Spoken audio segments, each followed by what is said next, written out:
So welcome to another video from theplayersaid.com. My name's Alexander, and today we're here at BPA's World Board Gaming Championships in 2018. And I'm sat down today with Sean Druelinger. Yes. Yes. Who's designed a brand new game called Point Blank that's in the works for Lock and Load Publishing. And I thought we'd take you through a few things. So let's just have you introduce yourself and let the viewers know kind of who you are and what you've done so far. Oh, sure. Sean Druelinger. I've been with Lock and Load Publishing for several years, working on a couple of their titles, the Nations at War series, the Lock and Load Tactical Solo system, which is the solo AI system for all of the Lock and Load Tactical squad level games, a couple of the Tank on Tank expansions, and now Point Blank. So Point Blank, it's what we played, which was a prototype copy, it was only cards, and it was like a tactical level game. So let's just let the guys know what they can expect from this game. So the game is inspired by a card game called Up Front, which many old school wargamers have either heard of or have played. It has a very good reputation, and it was a favorite of mine, and this game is inspired from that. There's some differences, however. The system is squad-based, where Up Front was man-to-man. Some of the things I did was Up Front had terrain mixed in with the action deck. The terrain is a separate deck. The game's played with action cards that you draw from a hand. Here you have unit cards that run around on this tabletop, and you power them with cards that you would play. There's all kinds of different resource management type features with units have to deal with fatigue because soldiers get tired running up and around the fields and shooting at people. Tank crews get tired firing, lobbing a bunch of shells and generally assaulting or overrunning their positions. And the game has, terrain in columns that they are reaching towards objectives to meet the criteria of the scenario. So overall, it's a high-level sort of approach. So, it's a late night here at yes, it is. So WBC. We played not quite a full game, but like the demo game of this. And if you've played Up Front, this will be very, very familiar with you. I had a blast playing this. I played Up Front many a time with my father-in-law, and this was very, very easy to get into as a result of having played that. But there's some of the nuances you talked about that were different, I think there were improvements on that old system, which is, it's been around for a while. So I think an update was very nice with new artwork and new components. Some things I wanted to kind of ask you about were decisions for separating the terrain from the action cards.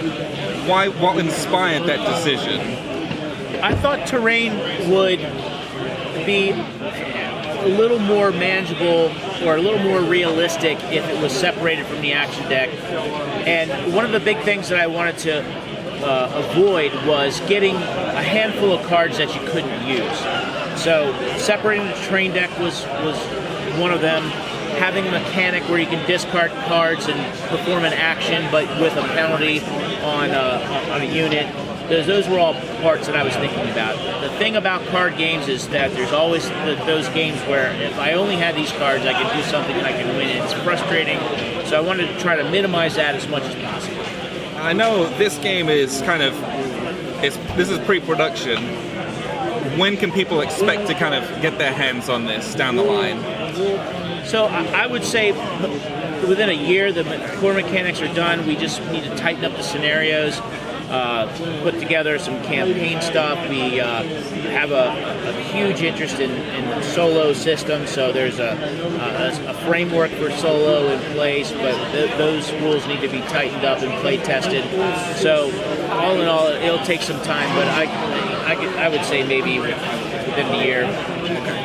Within a year. Within a year, that's good. So You mentioned a campaign. Would that be kind of a progressive story type thing where you keep squads? How would a campaign work? Yeah, so it would just be a series of scenarios that are linked together, where you start off with a series of cards, and your next scenario may be using the same forces, but they may have been worn down, and you may be able to retool them, and so it carries on to the next scenario. So this is going to be a West Front game sometime after D-Day, but before Bulge, and so there could be small campaigns with French resistance. We plan on having some French resistance in here. Airborne scenarios, regular tank battles, all sorts of stuff. But we plan on having hopefully about 20 to 30 scenarios in the game. That sounds awesome. I appreciate you sitting down with us today and showing us this game. I had a blast playing this. I don't know if these are going to be real, but these super nice vinyl mats to play on, little kind of the mouse pad style. That made the game super nice. So I hope that's going to be a production copy. We found that card game players love to have mats. I mean, who doesn't like a nice piece of chrome to their game? So mats are certainly something that you can look forward to in the game. Of course, I'm not the boss, and he makes the final decision. However, he has strongly urged that the game work with mats. That was something that I didn't know I needed until, because I played up front with my father-in-law on a kitchen table, and it was hell picking up the cards.